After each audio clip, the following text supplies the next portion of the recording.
بسم اللہ الرحمن الرحیم۔ السلام علیکم۔ صاحبزادہ حسنین امیر کی طرف سے آپ کو خوش آمدید کہتے ہیں، اور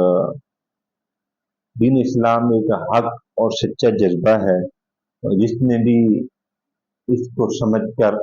اس کی روحانیت کو اپنے سینے میں اتارا، اور رب ذوالجلال نے اپنے مصطفیٰ کے صدقے اس کے قدموں کی آہٹ کو دنیا کے کوچے کوچے میں بسا دیا۔ جی ہاں، میں بات کر رہا ہوں اپنے اخلاق کے عقیدوں کی، کہ نبی علیہ الصلوۃ والسلام اپنی ظاہری حیات میں اور اپنی روحانی حیات میں اپنے بزرگان دین کو زیارات کا شرف حاصل کرواتے رہے، اور دین اسلام کا جذبہ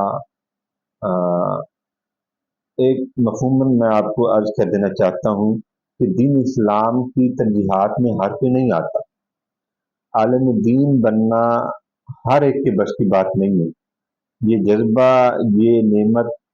اللہ تعالیٰ دیتا ہی اسے ہے جسے اللہ تعالیٰ پسند کرتا ہے۔ تو پہلی بات تو یہ ہے کہ جو لوگ بھی مدرسے میں پڑھتے ہیں، دین اسلام کی تعلیم حاصل کرتے ہیں، تو ان پر اللہ کا ایک خاص کرم ہے، کیونکہ اللہ تعالیٰ نے ان کو دینی جذبوں کے لیے چن لیا ہے۔ تو یہ جذبہ اللہ تعالیٰ نے آپ کی پسندیدگی پر نہیں دیا،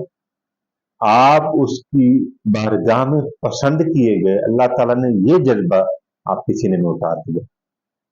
اور پھر وارث شاہ فرماتے ہیں کہ بڑا عشق تو کرتا ہے، کبھی عشق دا گنجل کھولتے صحیح، تینوں مٹی دے وچ رول نہ دیوے، جو پیار دے بول بولتے صحیح، سکھ گھٹ تے درد ہزار مل سن، وہ کبھی عشق دی ترکری تولتے صحیح، وہ تیری ہستی اکھی بجھ جاوے، کبھی سانو ادھر فرولتے صحیح۔ اور یہ عشق کی کیفیات عالم دین جانتا ہے یا مفکر اسلام جانتا ہے، کہ ہم دین اسلام کے وہ پہلو بیان کرنے کی کوشش کرتے ہیں، وہ منظر، وہ کیفیات بیان کرنے کی کوشش کرتے ہیں، لیکن دکھ اس بات کا ہوتا ہے کہ اس شعبے کو لوگوں نے سستا سمجھ لیا۔ دیکھیں، دنیا کی فارمیلٹی ہے۔ اب مجھ پر یہ احسان ہوا کہ میں نے تمام چیزوں کو پڑھا سمجھا اور اس نتیجے پر پہنچا ہوں کہ آپ جس چیز کو عام کر دو گے، جس چیز کو سستا کر دو گے، اپنی ویلیو کو سستا کر دو گے، تو لوگوں نے آپ کو کوئی ویلیو نہیں دینی، لوگوں نے آپ کو کوئی قدر نہیں دینی، لوگوں نے آپ کو فار گرانٹڈ لینا ہے، آپ کو 40ویں پہ بلانا ہے، آپ کو قربانی پہ بلانا ہے، آپ کو جنازوں پہ بلانا ہے، اس کے بعد آپ کا کوئی کام نہیں ہے، آپ کی دینی جذبوں میں وہ پہل نہیں کریں گے، آپ کی باتوں پہ عمل نہیں کریں گے۔ اس کی سب سے بڑی وجہ یہی ہے کہ آپ نے اپنے شعبے کی قدر نہیں کی، آپ نے اپنے عمل کی قدر نہیں کی۔ بہرحال میرا موضوع کچھ اور ہے، کہ میں اس کی طرف آتا ہوں کہ دینی جذبہ جب انسان کے سینے میں اتر جاتا ہے تو پھر انسان کہنے پر مجبور ہو جاتا ہے، بلغ الالا بکمالہ کشف الدجی بجمالہ حسنت خصیہ خصالہ صلوا علیہ وآلہ۔ تو یہ وہ کیفیات ہیں، وہ جذبے ہیں کہ جن کی کیفیات کا دار و مدار بھی انسان کی کیفیت پر ہوتا ہے۔ تو میں کوئی بڑی بات نہیں کرنا چاہتا، کہ جو انسان اپنے دل کی کیفیات کا ماہر بن جاتا ہے تو اس کا دل بھی محمد مصطفیٰ کے غلاموں کی طرح دھڑکنا شروع ہو جاتا ہے۔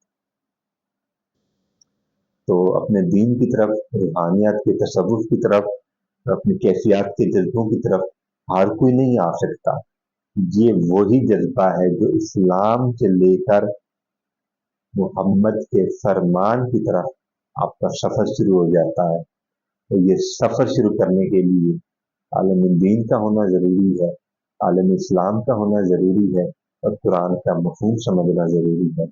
قرآن کی کیفیات کو سمجھنا ضروری ہے، قرآن کے لب و لہجے کو سمجھنا ضروری ہے، قرآن کے طرز عمل پر عمل پیرا کیسے ہونا ہے اس کو سمجھنا ضروری ہے نا۔ یہ وہ جذبہ ہے کہ یہ میں اگر نبی علیہ الصلوۃ والسلام کے روزے پر میری حاضری ہو تو میں ضرور کہوں گا کہ یہ تیرا کرم ہے آقا، کہ بات اب تک بنی ہوئی ہے، ورنہ میری کیا اوقات کہ میں دین اسلام کا نام لوں۔ یہ اس ذات کی نعمت ہے کہ اس نے مجھے پسند کیا ہے تو اس کام میں لگا دیا ہے۔